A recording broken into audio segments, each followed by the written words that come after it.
Jadi gepegah oleh Abu Zar, orang yang mengumpulkan dan kikir tak mau untuk mengeluarkan zakat, satu saat azab ji terbentuk geculok dengan bersuahu dari kuduk katanya.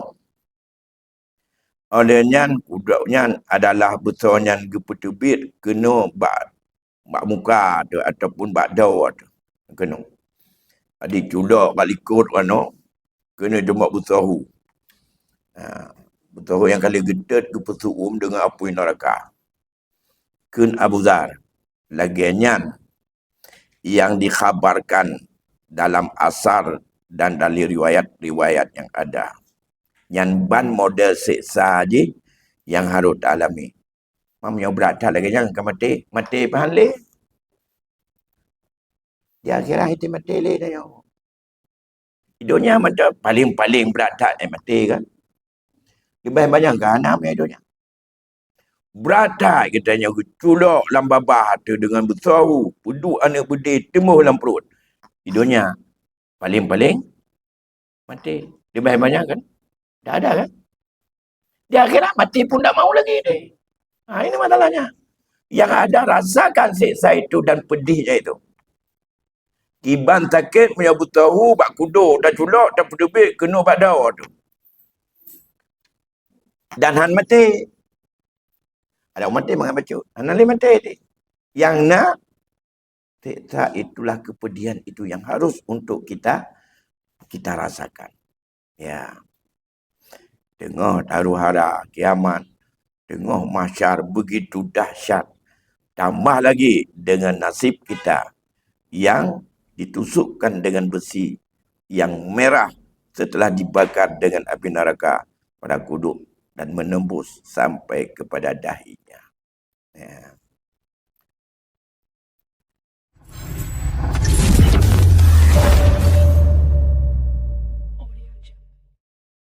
Warahmatullahi wabarakatuh. Alhamdulillah rabbil alamin. Wal aqibatu lil muttaqin. Wala udwana illa 'alal zalimin. Allahumma salli fasallim ala sayyidina Muhammadin sayyidil anbiya'i wal mursalin wa ala alihi wa ashabihi ajma'in, amma ba'd. Fa ya ibadallah, ittaqullaha haqqa tuqatihi wa la tamutunna illa wa antum muslimun. Segenap puji beserta syukur kita persembahkan kehadirat Allah Subhanahu wa taala atas segala rahmat dan nikmat-Nya. Kita sampai saat ini masih diberikan oleh Allah kesihatan, kesempatan dan kekuatan untuk mampu melawan segenap apa saja yang membuat kita untuk kemalasan dalam rangka untuk beribadah dan taat kepada Allah. Selawat dan salam keharibaan junjungan kita Nabi besar Muhammad sallallahu alaihi wasallam pada keluarga dan sahabatnya sekalian. Seluruh Syilun Tuan Bandung, sidang jamaah pengajian yang dimuliakan Allah. Kita lanjutkan kajian kita, kandungan daripada rahasia, daripada ibadah kita yang ada dalam kitab Sirus, di mana pada malam yang lalu kita sudah masuk dalam bab yang keempat tentang rahasia zakat. Di mana zakat itu merupakan salah satu daripada rukun Islam yang 5. Maka satu sisi zakat merupakan ibadah yang langsung katanya dengan Allah.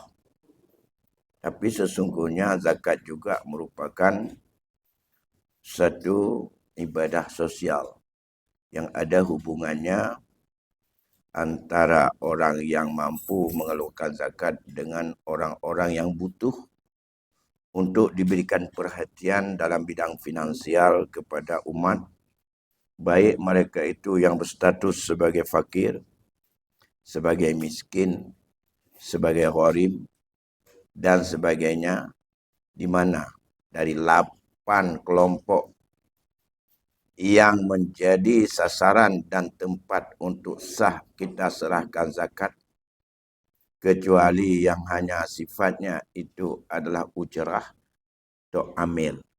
Selain daripada amil, sebenarnya mereka kelompok masyarakat yang butuh perhatian. Yang kedua, ada kelompok masyarakat yang sifatnya itu perlu untuk diberikan perhatian, sanjungan atau perhatian khusus yang dikenal dengan mu'allaf. Maka mu'allaf itu sebenarnya tidak ittifaq setelah terjadi Futuhat Makkah menjadi salah satu kelompok untuk berhak menerima zakat. Bahkan karena dipandang bahawa setelah Futuhat Makkah, kita Islam itu sudah kuat. Tak perlu untuk sanjung-sanjung orang. Tak perlu untuk menghimbau ataupun memberi perhatian pada orang agar mereka mahu masuk dan bertahan dalam Islam. Maka dalam mazhab tertentu mengatakan bahawa sebenarnya hak bagi orang yang mu'allaf itu sudah dimensuhkan dan tidak berlaku lagi. Maka mari kita lihat, sedangkan ayat yang sudah kita baca pada malam yang lalu adalah orang-orang yang memperhandakan ataupun mengumpulkan emas dan perak, tidak membelanjakan di dalam jalan Allah, padahal tiada mereka itu, yaitu tidak memberi zakat. Beritahukan kepada mereka dengan janji Allah akan mendapat siksa yang amat pedih dan sangat sakit. Alladzina yaknizuna az-zahaba wal fiddah wa la yunfiqunaha fi sabilillah fabashshirhum. Beritahukan pada mereka bi'azabin alim, dengan resiko azab Allah yang sangat pedih. Bukan kemiskinan di dunia. Kalau di dunia barangkali makin tak bayar zakat, makin gemuk dan makin kaya dia. Makin harta, makin kredit, makin kaya dunia. Tapi sesungguhnya di hadapan Allah, ingat, konsekuensi daripada kikirnya dan tak mau untuk mengeluarkan zakat, maka Allah akan berikan di akhirat nanti bi'azabin alim, azab yang sangat pedih. Sekarang kita masuki dan selanjutnya berkata oleh Imam Ghazali rahimahullah ta'ala. Apa kata Imam Ghazali? Bermula murid dengan ayat orang yang menegahkan akan zakat. Yang dimaksud dengan mereka itu adalah menahan-nahankan, mengumpulkan emas dan perak. Tadi maksud daripada ayat yang gegah mereka tidak mahu untuk mengeluarkan berinfak jalan Allah, yang orang yang terdeket konkret kerana hang tim sedekah, tapi kreat hang tim petubit zakat, padahal ketentuan untuk ganyan kakaya dan standar untuk wajib zakat kana. Dan kata Abu Dzar radhiyallahu an,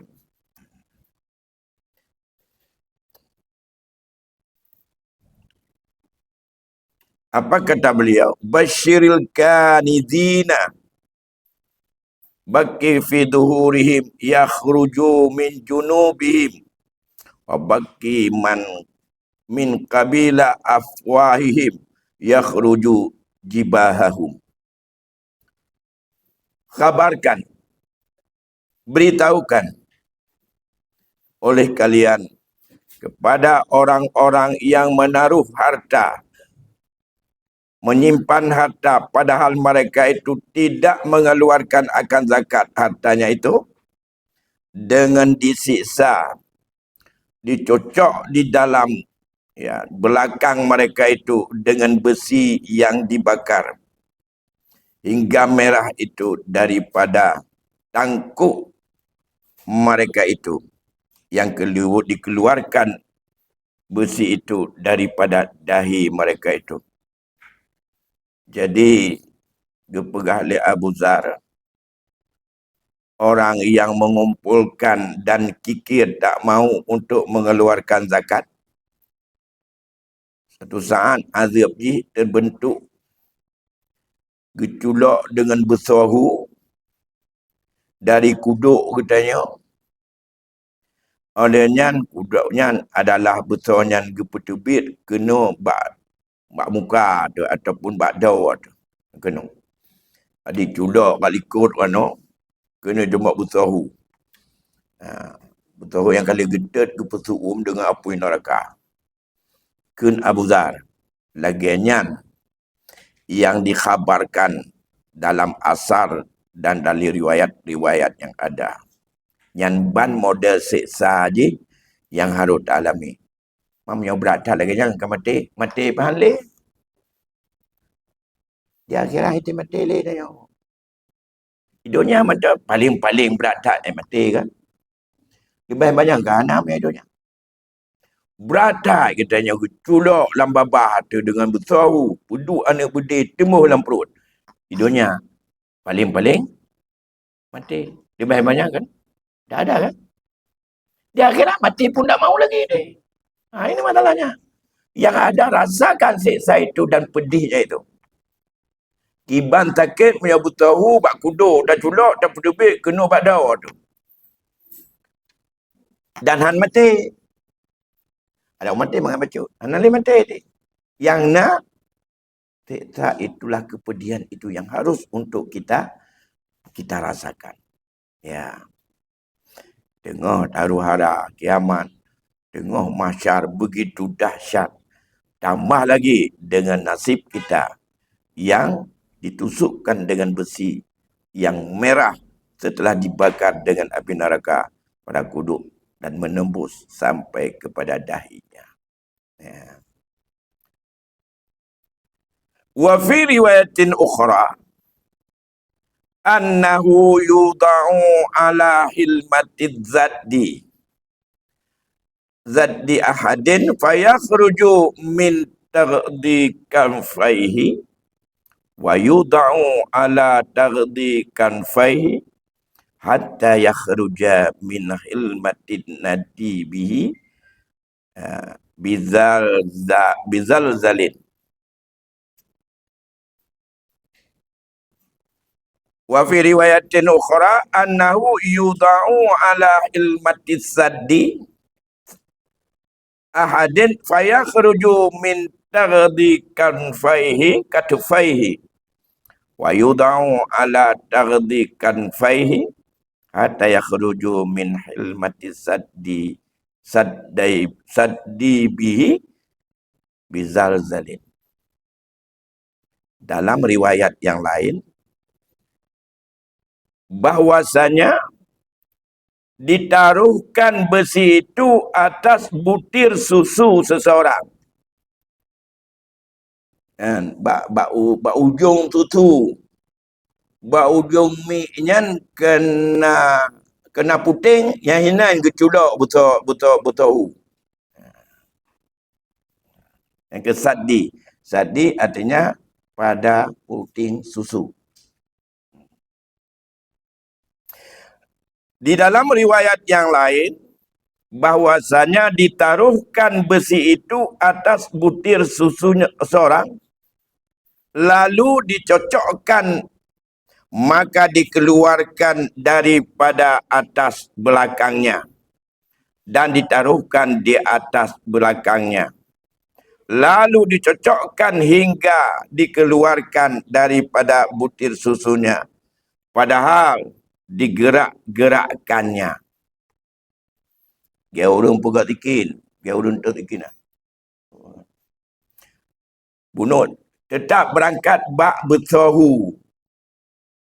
Besi yang dibakar dan itu menyala. Bukan dikuduk dalam riwayat lain. Kalau jam tadi, geculak bak kuat ino. Bak kudo. Temboi bak do. Riwayat lain ke pegah dalam penafsiran ayat tadi bi'azabin alim adalah dicolok besi itu pada puting susu seseorang. Purina puragam taban medum yang kaya Nabi jaga. Menyojamun ide mata-mata Rasulullah yang le kaya uragam. Jino le kaya urina nguragam. Ya, raya gaji urina kenaikan yang kreatif udah. Di uragam buat bacuk ke jana untung tepu. Ni urang kaya. Ya, di urina le. Yang mengguna pupu-pupu macam tepu ke bah. Kau wajib lihatnya kat iktifaknya. Nak kalkil tentang wajib. Wajib pedubit dekat. Kan? Ya. Olehnya, yang uragam pandai nak. Nah, mencin besar pergi kita mempulau lah tu. Dan cin besar. Menyolah ke pulau cin besar habis. Beleng mah. Ya. Jadi yang dicocokkan, dicelupkan itu besi tersebut pada ujung puting susu, dikeluarkan sampai kepada belakang katfaihi. Kemudian dari belakang itu disedot lagi ke dalam ke puting susu. Hatta yakhrujah ilmati saddaihi bizalzalah. Kemudian dari puting susu tah itu yang seperti katanya peglih peglih kaca udang nah, ditarik-tarik begitu hingga seperti bergoyang-goyang. Zalzalah itu adalah seperti lagi gempa. Jadi order tu hantip punya 3 julak mana kau buat uruhung. Nyokan tu dak mana-mana tapi. Oh kurang hu. Kuduk lah apa. Kahu lah, tulak lah. Dari ide tulak kena, dari ino tulak kena. Ino tulak ke ide tulak kena. So tulak malaikat. Ya. Lagi kita tanya peraya lubang nah. Gimana cara ujung bau but. Mah boleh raya kan. Tarik-tarik menanjuk tak pernah ngak raya. Ngahu. Ada banyak lehung je. Ya. Nyan ban bergerak-gerak terus. Bergoncang-goncang terus tu. Besi tu. Dah.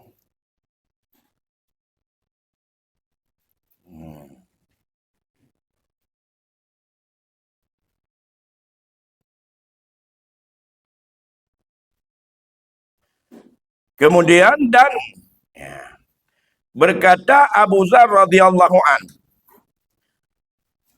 Abu Zar Al-Ghifar itu Al-Jundub namanya. Orang yang paling berani, yang paling hebat membela Islam. Dari suku Al-Ghifar, Abu Zar. Hingga diganyan wata orang lain kagebi buat di Rasulullah. Nah yang tugas yang jaga, nah tugas itu kerja ganyan kah nak kerja tepu. Kemudian ya Rasulullah, mengapa saya tidak diberikan jabatan apapun? Watanya jabatan kon terbayang kepada tunjangan. Anak tunjangan tepu apa? Menyona lebih-lebih peng untuk bakas Baitul Mal, kebijakan khalifah ya jauh BO. Hadiah. Saya kejut ke Fatimah 80 dirham, itu 8,000 dirham. Saya ajuk ke Puan Muad bin Jabar bacu di Umar. Saya ajuk kepada Abu Baidah BO. Yang Abu Baidah yang panglima perang yang kenyan adalah di daerah Water, tempat yang kenong penyakit takun watanya. Anak gaji muda. Dia nak belanja, aku ajuk. Habis. Maka kata Umar itu, pada utusan, bawalah ini sedikit untuk Abu Ubaidah. Setelah kamu serahkan kepada Abu Ubaidah, bilang bahwa ini dari khalifah, sedikit rezeki untuk bisa digunakan kepada hajat dan kebutuhan pribadi. Setelah kamu serahkan itu, kamu jangan pulang dulu. Tunggu. Coba lihat, kamu lihat dia lakukan apa. Telah mendapatkan bantuan itu, Abu Ubaidah habis semua dipanggil anak buahnya. Ini kamu hantar si fulan, ini ke si Pulin, ini ke si Pulin. Sampai habis itu. Dia tak gunakan untuk spesial pun kepada kepentingan hajatnya. Setelah tahu seperti itu, utusannya pulang. Mar, Khalifah, Abu Zar. Begitu juga dengan apa itu namanya Abu Ubaidah itu enggak pakai satu piyah pun. Begitu sampai dia habis, dibagi-bagi kepada orang-orang fakir, orang miskin semuanya itu, kepada yang lebih butuh. Ya. Apa kata Umar? Itulah tanda mereka jiwa bersaudara. Karena mereka bersaudara seperti itu. Dia lebih penting memikir yang terbayang dalam jiwanya bagaimana nasib saudara-saudaranya. Kita bukan seperti itu. Ada saudara, ada payah taklon itu yang betul dengan awang jalan. Abu Ubaidah kan, tak draw ke habis kejuk dia. Ganyan kan orang kaya ataupun aja. Tanya kan, ada orang gatin benar tanya BO bagaimana Hafi. Minimal iman katanya baik tak apa habis tahunnya. Kalau tidak kita punya kita sumbang, punya mereka jangan diperkurang. Harus sampai utuh seperti berapa dia. Itu sudah cukup hebat sebagai seorang yang bersaudara. Bukan sebagai saudara, kemudian kita cekek terus saudara kita. Baik, kita lihat apa kata Abu Zar lagi. Abu Zar mengatakan oleh Rasul, Abu Zar, kamu lemah, jangan kamu minta jabatan. Apabila jabatan itu kamu minta dan diberikan, orang akan serahkan kepadamu dan kamu tak sanggup. Nanti hari akhirat kamu akan merasakan penyesalan. Sampai meninggal setelah itu Abu Zar tak pernah minta jabatan dan tak pernah mau diberikan jabatan apapun lagi. Duknan tegah, duknan beha, duknan hebat, kepegahan Nabi kena lemah. Yang kerja lemah tanya kan bak tenaga kadang-kadang. Bucin, bak kendali emosi dan sarakah, hinan lemah kadang. Bak pegah kau hebat dia. Bak dah pukul, hebat. Bak dah pukul, mampu apa. Bak tebut, kamu iya. Air. Artinya mana harum begini. Tanya 20 jam bank ada debit ya Allah, memutama kredit bank. Pada pegah harum itu riba begini betul. Ianya upahnya 20 jam agak lain buka tu bank katuk kan yang kena ya Allah tu memutama pinjaman. Maka upah yang bak pegah apa-apa, bak bubut berair. Itu masalahnya. Abu Zar tak seperti itu. Apa kata Abu Zar? Intahaitu ila Rasulillah sallallahu alaihi wasallam wa huwa jalisun fi dil Ka'bah. Falamma ra'ani qala humul ahsaruna wa rabbul Ka'bata. Faqultu wa man hum? Qala akthiruna amwalan illa man kala hakaza wa hakaza min baina yadayhi wa man khalaqahu wa man khalfahu wa an yaminuhu wa an shimali wa an khalfihi wa an yaminihi wa an shimali.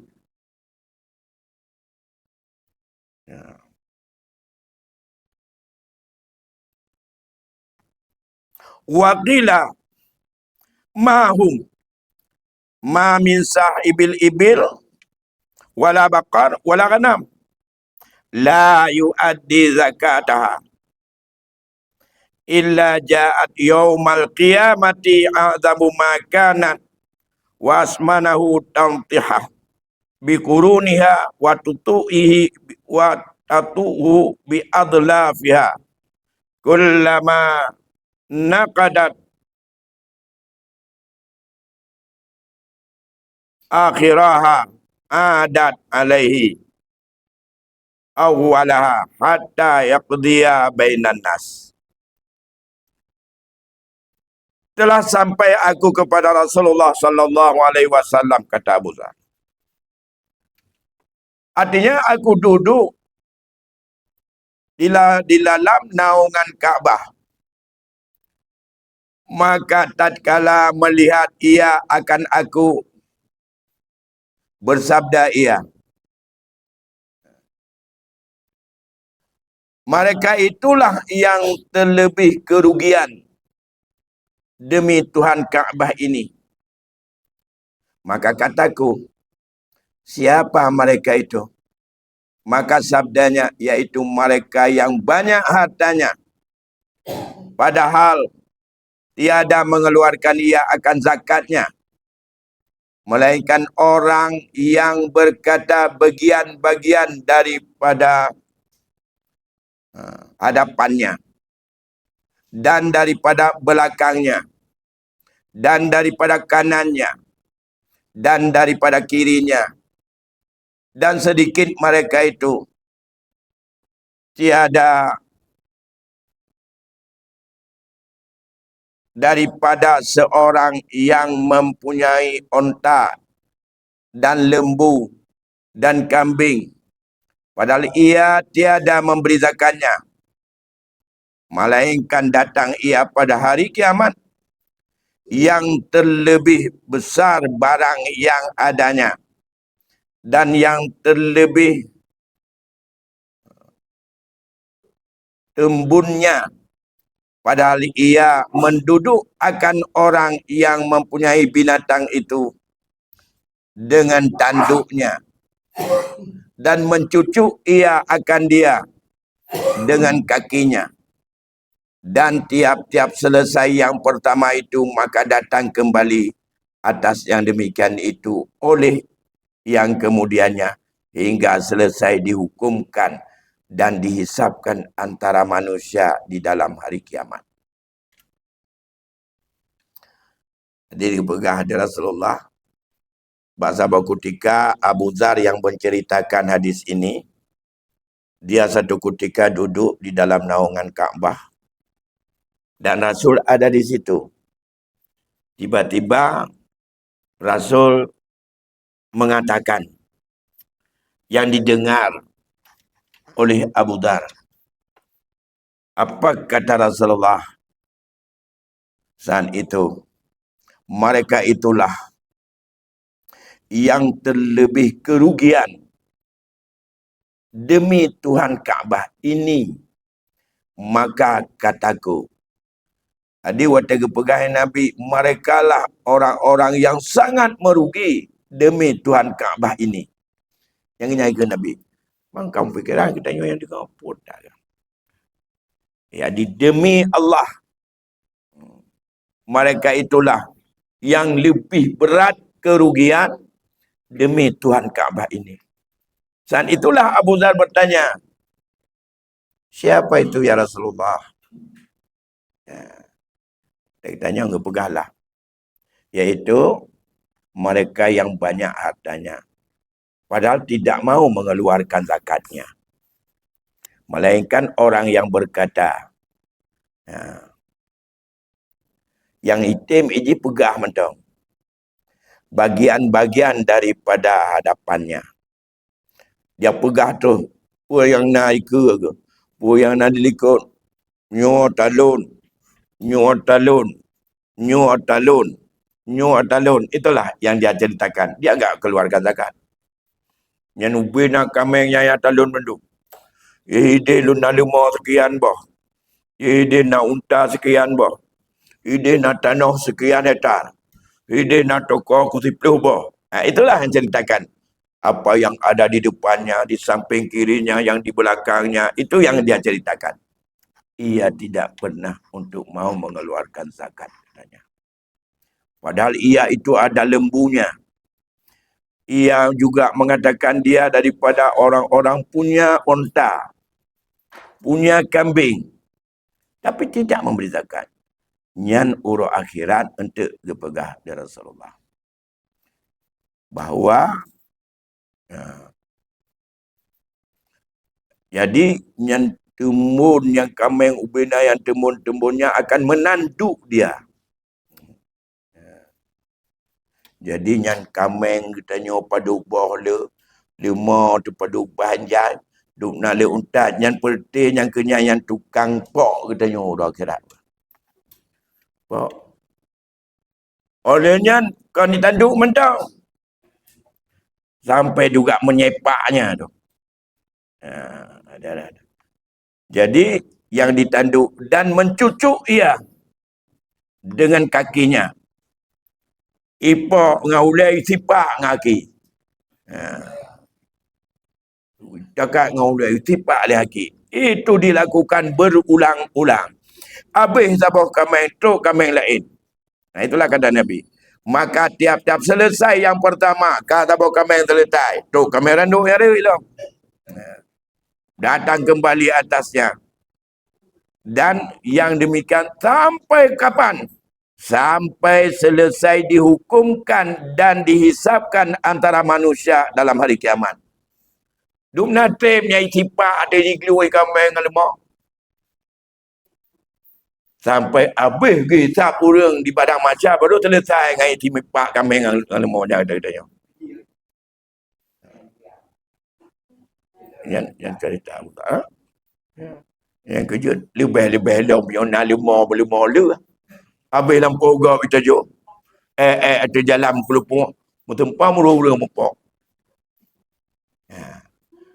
Jadi yang lebih parah lah.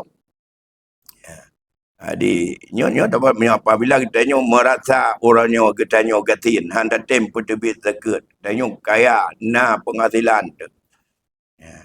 Maka baik cari celah dalam hukum zakat.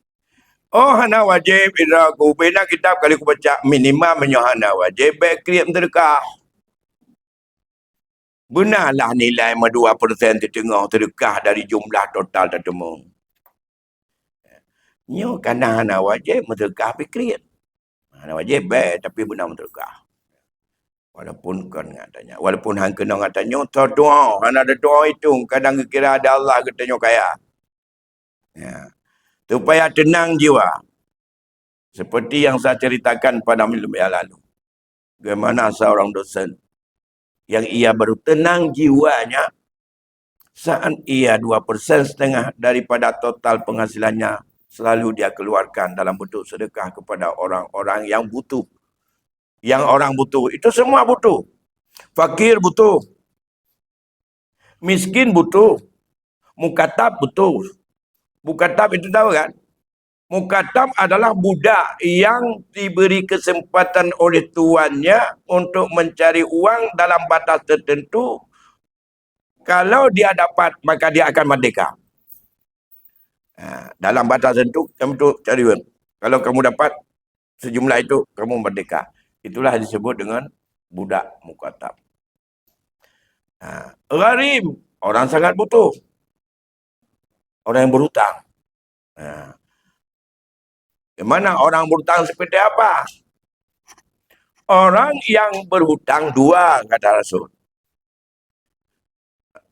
Ad-dainud dainani.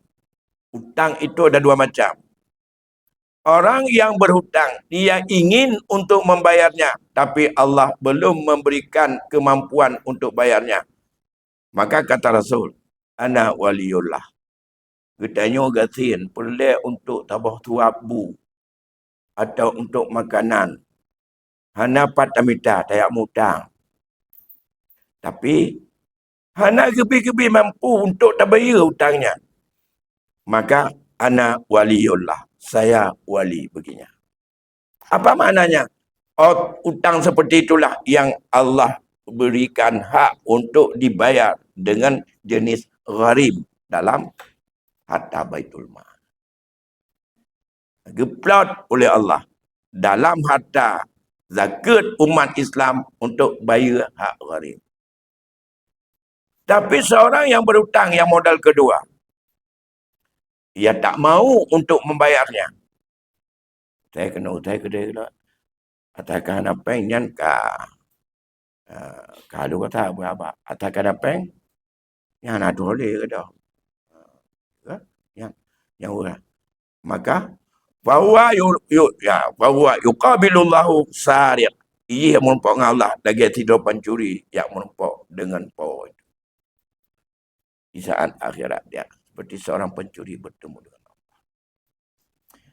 Dan itulah orang yang di hari kiamat nanti harus membayar hutangnya itu dengan amal baiknya. Kalau amal baik kurang, maka bayarlah dengan amal buruk orang lain untuk dia.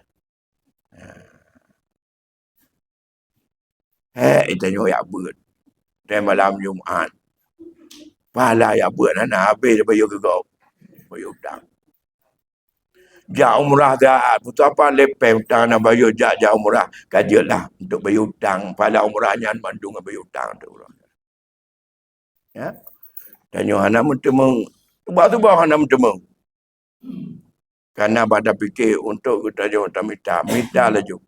Akhirnya untuk pahala tubah kita Yohana. Yang mintanya pitan mentemung.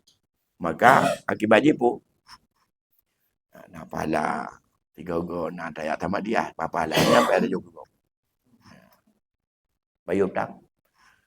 Karena hari itu la dinarun wala dirhamun. Hana berlaku dirham, hana berlaku dinar lagi. Yang berlaku amal. Yang dibutuhkan amal baik.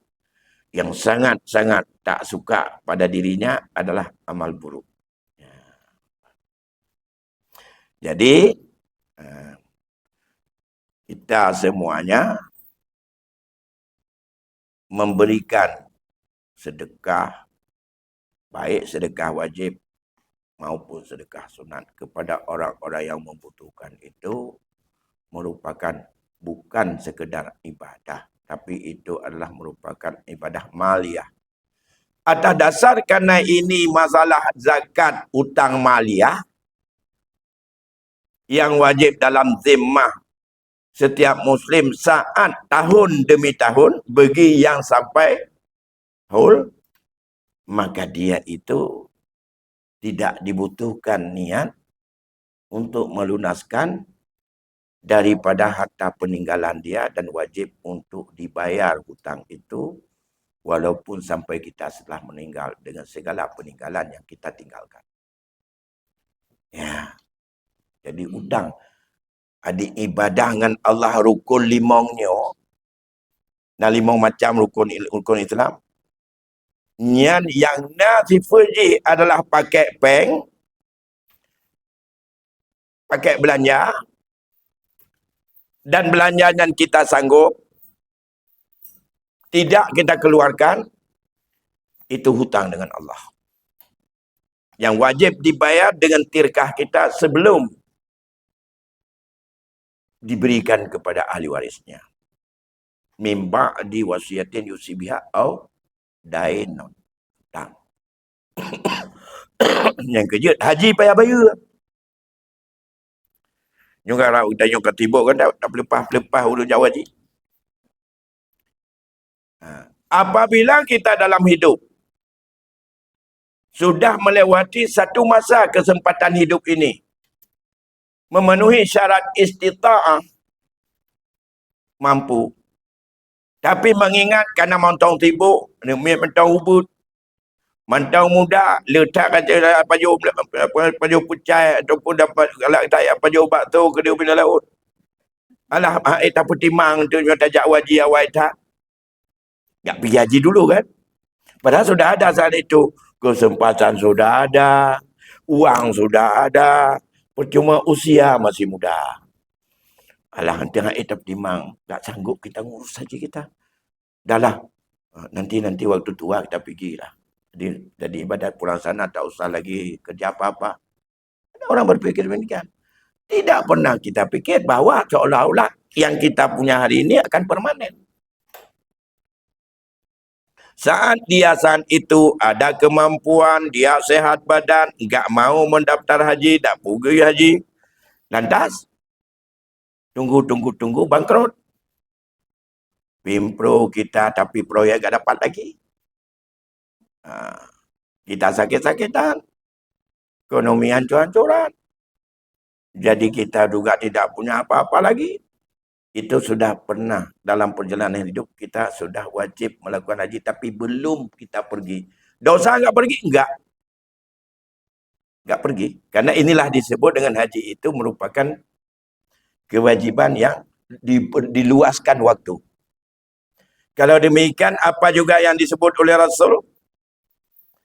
Seorang yang kalau aku tahu dia sudah mampu untuk berhaji dan tidak berhaji, sungguh aku tidak akan salat atas jenazahnya kalau dia meninggal. Nabi tidak orang kata ngau haji, tapi jihan ijak wajib tanpa dia meninggal. Hang tumayang di jenazah haji. Yang maknanya apa? Ada yang maknanya begini. Kita kapan wajib haji sudah tahu. Saya sudah wajib haji, tapi saya belum mendaftar. Begitu kita sudah sanggup tapi tak berkata, tidak berdosa. Yang penting keyakinan saya sudah memenuhi syarat untuk wajib melaksanakan ibadah haji. Percuma saya nanti kapan-kapan saya lakukan dulu. Tak buat kedai lem dua tu. Motor-motor lain yang motor kat tuah hadap pada tercuat yang lebih baru je no. Yang di hati Alphard pecut. Inilah nak jahil. Dia tidak nifak. Dia tidak fasik. Karena mengakui dirinya menyadari saat itu sudah memenuhi syarat untuk haji. Percuma boleh dia pergi saat itu, boleh kapan saja. Dia tidak fasik. Yang fasik tu, dia sudah mampu untuk haji tapi tak pernah mengaku dirinya sudah wajib melakukan ibadah haji. Yang modelnya lah yang kepegang hantah pernikahan tu. Fasik. Han gakui draw ke wajib haji padahal memenuhi syarat untuk wajib haji sudah. Merasa bahwa dia tidak wajib haji. Mana nak wajib? Tanya, ilmu rumah aku kalau nak dua bau tu. Malahnya mata aku mantai. Mata Tuhan aku belum mata berdoa. Han gakui draw ke wajib haji. Nyo yang pasal. Tapi kalau dia mengakui nak daftar itu urusan lain. Lantai galam kita menja atau tak di perjalanan gatin atau sakit atau hana aman jalan. Padahal kalau tak lewati masanya, tanya kau wajib haji. Nyan kewajiban yang akan wajib bayar. Dan itu mutang dengan Allah haji. Ya, maka wajib batal. Dah hanya tercok tanya. Cuma payah talakai perjuan ahli waris. Pun usah ahli waris, bayar hutang orang poi. Tanya menoleh orang kamu mumpakat ilai mandum pun lembaga haji. Yang mumpakat tanya oleh yang tanya kau wajib haji pun ana. Kau wajib menyaganya wajib haji kali bubut ana kita membubut le yang kata ke. Oleh yang kana le belanja ke watanya kada belanja watanya ana kerja ilai ke press lom mantap lom. Rupanya kan mantap keo. Nah. Menyamenan ayah katanya kau wajib kerja wajib. Tapi hana kita menjak. Hana kehendak dari Allah untuk kita menjak. Maka hana payah mumpakat dengan ahli waris. Yang wajib gantau haji ganyan. Cak ilah tergalam tahu harta tirkah ganyan untuk bayar hutang Allah. Iaitu tunaikan bayar. Kenapa kan hajinya nak kaitan dengan belanja. Kemampuan kita itu dudukan belanja. Menanci dekat. Dia kaya, tidak pernah mengeluarkan zakat. Berapa tahun dia ke sawah, yang wajib dekat anak ke pedubit. Meninggal. Wajib ganyan zakatnya kalau dia meninggal. Wajar? Wajib. Saat dia sampai zakat, itu belum dibayar. Berapa belum dibayar? Begitu meninggal sekarang, ambil dulu tirkahnya untuk bayar hutang zakat itu. Keluarkan zakat dia. Yang saat dulu wajib. Mereka kalau tak bayarnya cakap tanya ilai haram cak. Kerja haram. Allah nak gebi kali waris kecuali mimba di wasiatin yusi biha odai. Dia tunaikan wasiat dan bayar hutang. Termasuk hutang dengan Allah dan hutang dengan manusia. Pajan, dia habis atasnya hutang. Selesai dengan wasiat. Nyan yang tinggal. Nyan yang akan yusikumullah. Auladikum lidzakari mislu hadil unsaya dan seterusnya. Wasiat Allah kepada kalian untuk anak-anak kalian laki-laki dapat 2 banding perempuan. Ingkanan wahidatan falahan nisfu. Bila anak inang tidak tagah maka dia setengah. Ya. Ingkun nafau kasnata ini falahunna sulusa matarat. Kalau anak perempuan lebih daripada 2, maka dia mendapat 2/3 dari peninggalan. Dari mana itu? Setelah potong mimba di wasiatin yusi biha ijtima' ulama. Sepakat para ulama. Walaupun dalam ayat Allah menyebutkan wasiat lebih awal daripada hutang. Dalam praktek, wajib dahulukan hutang dari wasiat. Mengapa? Kalau demikian, apa hikmahnya Allah sebutkan wasiat dulu sebelum hutang? Hikmahnya, kalau wasiat itu biasanya mudah diabaikan oleh ahli waris. Mengapa? Karena nggak ada yang nuntut. Maka Allah lebih utama menyebutkan itu. Baik punakan baik tua-tua draw, baik penge draw, baik pangai-pangai draw. Ada pura-pura anak ada tu ya, tak apa. Anak tu lagi. Tapi kalau hutang disebut kedua, tapi ini lebih dominan orang yang mendesak dia untuk menuntut. Mengapa? Karena hutang orang sudah menunggu-nunggu. Bakai ke jenazah hai ben mayang le. Hai ben nak mai ujar le, hutang ke ni jelai lo. Nana lagi. Menyudup ni kalau kata. Mana kata. Lebih kata lah. Apa yang terjadi pada masa Rasulullah. Seorang sahabat sudah dimandikan, sudah dikafankan, sudah bawa sampai ke Masjid Nabawi, sudah di depan Rasulullah. Sudah keluar Rasulullah mau salat. Ditanya, jenazah ini punya hutang tak? Ada ya Rasulullah, hanya 4 dinar. Silakan kalian salat aja. Dukna sedih Rasul